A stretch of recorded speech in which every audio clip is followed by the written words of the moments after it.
26 अप्रैल 2024 का दिन खत्म होते ही दूसरे फेज का इलेक्शन कुल 88 सीटों के साथ 13 राज्यों और केंद्र शासित प्रदेशों में मुकम्मल हुआ। इस फेज में एक अच्छी बात यह हुई कि बूथ तोड़ने और फर्जी वोटिंग के मामले पहले फेज की तुलना में कम देखने को मिले। साथ ही में वोटिंग परसेंटेज भी पहले की तुलना में ज्यादा देखने को मिला। इस फेज में पक्ष और विपक्ष के कुल मिलाकर 1202 प्रत्याशी उतारे गए थे, जहाँ मेल 198, फीमेल 102 और अदर 2 थे। इस फेज में हुए इलेक्शन को और इसके दौरान हुई घटनाओं को समझने के लिए हमारे साथ इस वीडियो में अंत तक जुड़े रहिए। अगर दूसरे फेज के इलेक्शन की पहले फेज के इलेक्शन के साथ तुलना करें तो हमें अच्छी खबर यह देखने को मिलेगी कि देश के सबसे अस्थिर और हिंसा वाले राज्य मणिपुर में हमें कम हिंसा और ज्यादा वोटिंग देखने को मिली। लेकिन इसका कदापि यह मायना नहीं है कि वहाँ हालात अब ठीक है। लेकिन आज के दिन के साथ ही वहाँ इलेक्शन मुकम्मल हुआ, जिसकी औपचारिकता पर पक्ष, विपक्ष और इलेक्शन कमीशन की दलीलें भी देखने को मिली।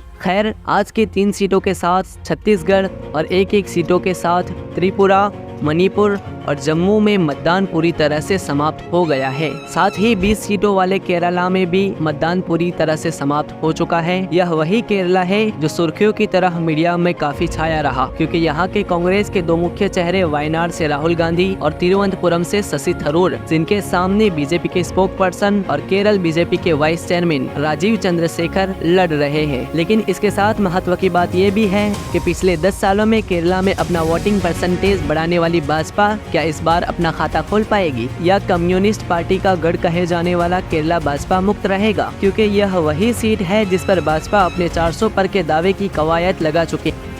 और मैं आज बड़े विश्वास के साथ देश की जनता को कहने वाला हूं कि आप एक बार आपके मन में जो आशीर्वाद पड़ा है, प्यार पड़ा है, उसको मत में परिवर्तित कर दीजिए।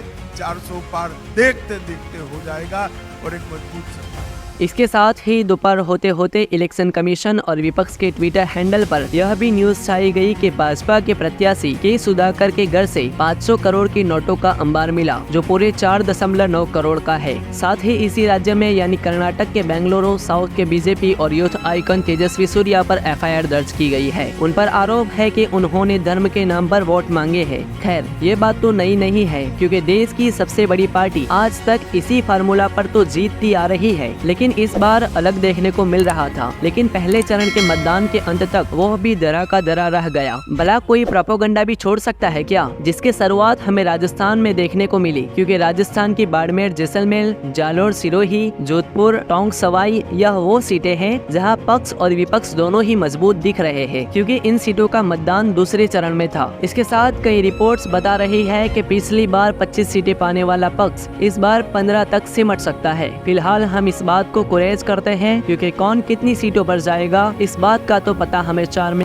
ही चल जाएगा। लेकिन इससे पहले रिजल्ट डिक्लेयर करने वाले पूर्णिया के निर्दलीय प्रत्याशी पप्पू यादव की भी बहुत चर्चा हो रही है। और भला क्यों न हो, किडनैपिंग, मर्डर और दंगों के आरोपों के बावजूद भी विपक्ष से आमंत्रण जो मिला, लेकिन इस बाहुबली ने विपक्ष के सामने ही विपक्ष होना चुना। इस फैसले के बाद बिहार की 5 सीटों में दिखने वाला विपक्ष 4 तक ही सिमट गया है। साथ ही किसानों के मुद्दों के साथ बुल्डाना से लड़ने वाले एक और निर्दलीय प्रत्याशी रविकांत तुपकर की गूंज भी पूरे महाराष्ट्र में छाई हुई है। साथ ही 2-2 टुकड़ों में टूटने वाला विपक्ष और इन टुकड़ों के साथ रहने वाला पक्ष भी महाराष्ट्र की राजनीति को जून के दोपहर की तरह गर्म कर रहा है। मेरठ, मथुरा, अलीगढ़, बागपत, गाजियाबाद, बुलंदशहर, अमरोहा और गौतम बुद्ध नगर ये यूपी की कुल 8 सीटें हैं, जहां मतदान दूसरे चरण का था, जहां मथुरा और मेरठ से भाजपा के फिल्मी प्रत्याशी हेमा मालिनी और अरुण गोविल है। इन लोगों को जनता का साथ इनकी फिल्मी अभिव्यक्ति से नहीं, बल्कि अपनी पार्टी के मुख्य चेहरों की वजह से मिलता है। लेकिन अपने प्रत्याशी का जनता में न आना या साल में एक बार आने की वजह से जनता का रोष इस राजनीतिक पार्टियों के वोटिंग मार्जिन में बदलाव के रूप में देखा जा रहा है। साथ ही मध्य प्रदेश की 7, असम की 5 और पश्चिम बंगाल की 3 सीटों पे